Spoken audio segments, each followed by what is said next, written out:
શતક ભાગ 4 નરકના વિવિધ દુઃખોનું વર્ણન. સ્વઈ માંસનું ભોજનને ઉકળતા તામ્ર રસોનું પાન, તીવ્ર શસ્ત્રથી છેદન ભેદન તે વેતરણી માહે સ્નાન, દેહ તણા જ્યાં ખંડ કરીને તપ તેલમાં ખૂબ તળાય, એ દુઃખ નરક તણા કે ચેતન કહેતી તુજથી કેમ ખમાય. જેઓએ આ જન્મમાં દવા નથી પાડી મહાહિંસા આચરી છે, મૂંગા પ્રાણીઓને હણીને તેનું માંસ ખાઈને પોતાનો દેહ પોષ્યો છે, મદિરા પાન કરીને દારૂ પીને ઉન્મત્ત આચરણ કર્યું છે, એવા આત્માઓને નરકમાં પરમાધમી દેવો તેના શરીર કાપીને કડકડતી કડાઈમાં તળીને ખવરાવે છે. ભૂખ લાગે ત્યારે પોતાના જ અંગો પાંગને આરોગવા પડે છે. તરસ छिपाવવા માટે ધગધગતો તાંબાનો રસ પીવા મળે છે. લોહી પરુ રસી માંસ હાડકાથી ભરેલી ગેતરણી નદીમાં પરાણે નવરાવે તે તેમાંથી નીકળવા ન દે. નીકળવા જાય તો ઉપરથી માર મારે. હે ચેતન, એ દુઃખથી ડરતો હો તો પ્રથમ પાપાચરણથી ડરજે. પાપ કરતા વિચાર કરજે, નહીં તો એ દુઃખો ભોગવ્યા જ છૂટકો છે. હિંસક અને વ્યભિચારી જીવોને નરકમાં પડતા દુઃખો. કરવતથી કાપે દેવોને, વ્રજ પ્રહારે ચૂર્ણ કરાય, શાલમલી વૃક્ષ ઉપર આરોપે ને કુંભી પાકે પકવાય, તપ્ત લોહની પૂતળી કેરું આલિંગન તે કેમ કરાય. એ દુઃખ નરક તણા કે હે ચેતન કહેને તુજથી કેમ ખમાય.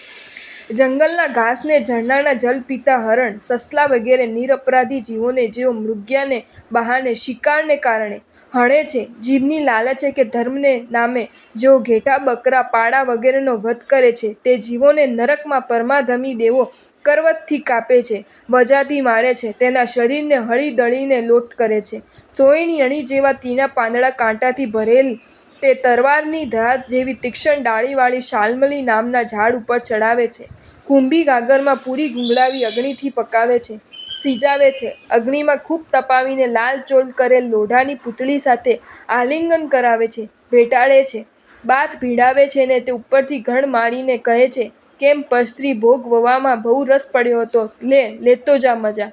રે જીવ, આ સાંભળતા પણ જો તને ભય થતો હોય તો શિકાર જીવવદ પરસ્ત્રી ગમનથી દૂર રહેજે, તેની સામું પણ ન જોતો.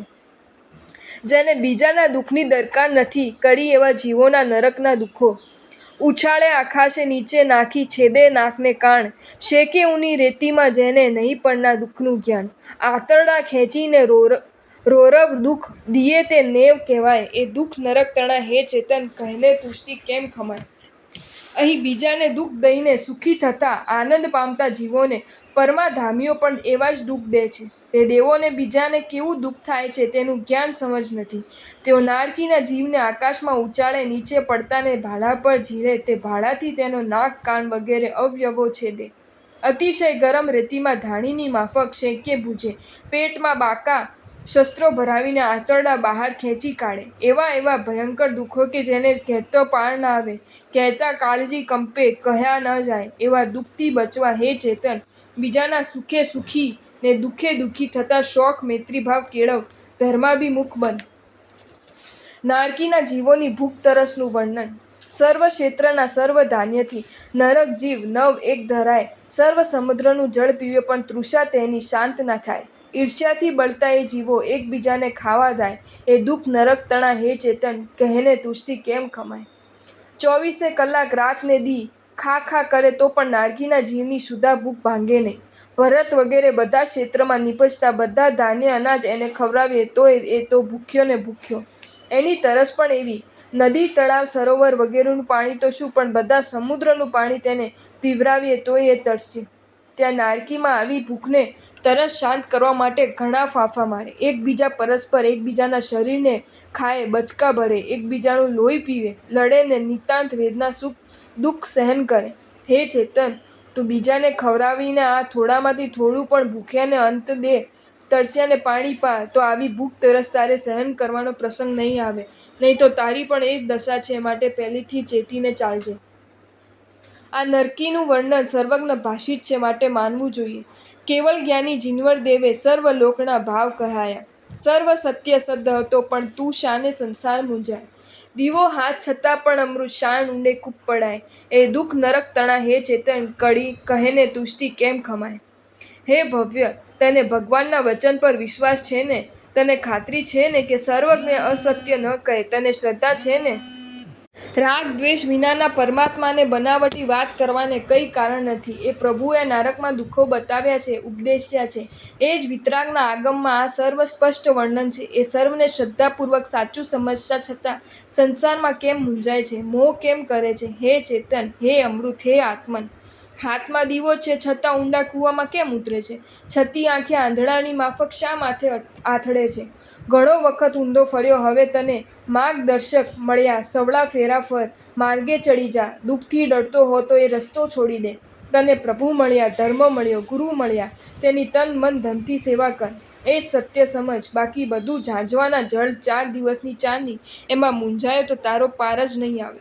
નરકમાં ચાલ્યો જઈશ, ચીસો પાડીશ તોય ત્યાં તારો બાપ કોઈ છોડાવવા નહીં આવે. માટે હજુ ચેતી જા, હજુ કંઈ બગડ્યું નથી. ઊઠ, ઊભો થા, ગુરુના ચરણમાં શર ઝુકાવી દે. સંયમની છાયામાં બેસી જા. ધર્મ કરવામાં બલ, વીર્ય, ઉદ્યમ ફોરવ. એ જ તારા જીવનનું સર્વસ્વ છે. અથ સ્ત્રી મોહ ત્યાગ અધિકાર. સ્ત્રીના મોહમાં ફસાયેલા આત્માઓ નરક વગેરેના દુઃખો સહન કરે છે. માટે સ્ત્રી પર રાગ મોહ ઓછો કરવા ન કરવા સ્ત્રીનું વૈરાગ્યજનક વિવિધ વર્ણન. તેમાં પ્રથમ આત્મા ભવ સમુદ્રમાંથી બહાર ન નીકળી જાય માટે સ્ત્રી રૂપી શિલા ગળે બાંધેલ છે એ વર્ણન. સર્વચેતનો ભવસાગરમાં જેને લઈને ડૂબી જાય, કર્મવૃત્તિએ જ એમ વિચારી સુંદર શિલા એક ઘડાય. સ્ત્રી કામિની સુંદરી મહિલા એવા એના નામ પડાય. સર્વ દુઃખનું સાધન એવી સ્ત્રીનો ચેતન શાને ચહાય. ઘણા આત્માઓને સંસાર સાગરનો પાર પામતા જોઈને કર્મરાજાને વિચાર થયો કે આ રીતે જીવો જો પાર પહોંચી જશે તો મારી વસ્તી તદ્દન ઘટી જશે. ચિંતામગ્ન જોઈને મોહ નામના મંત્રીએ રાજાને પૂછ્યું કે શું ચિંતા કરો છો? રાજાએ ઉપર પ્રમાણ જણાવ્યું. મંત્રીએ કહ્યું, એમાં ચિંતા જેવું શું છે? આપણે એક શિલા બનાવીએ ને દરેકને ગળે બાંધીએ. એવી સુંદર શિલા બનાવીએ કે બધા હોશે હોશે પરાણે બંધાવે.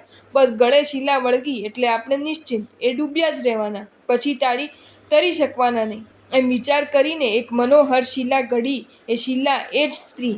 એની કામિની, લલ્લા, સુંદરી, મહિલા, નારી, વનિતા, કાંતા, સીમંતિની, પ્રમદા વગેરે ગમે તે નામે બોલાવો, પણ બધું એનું એને ભાડે બધા દબાયેલા છે. એનો મોહ ન હોય તો ક્યારનો પાર આવી જાય. હે ચેતન, એવી સ્ત્રીના મોહમાં શા માટે ફસાય છે?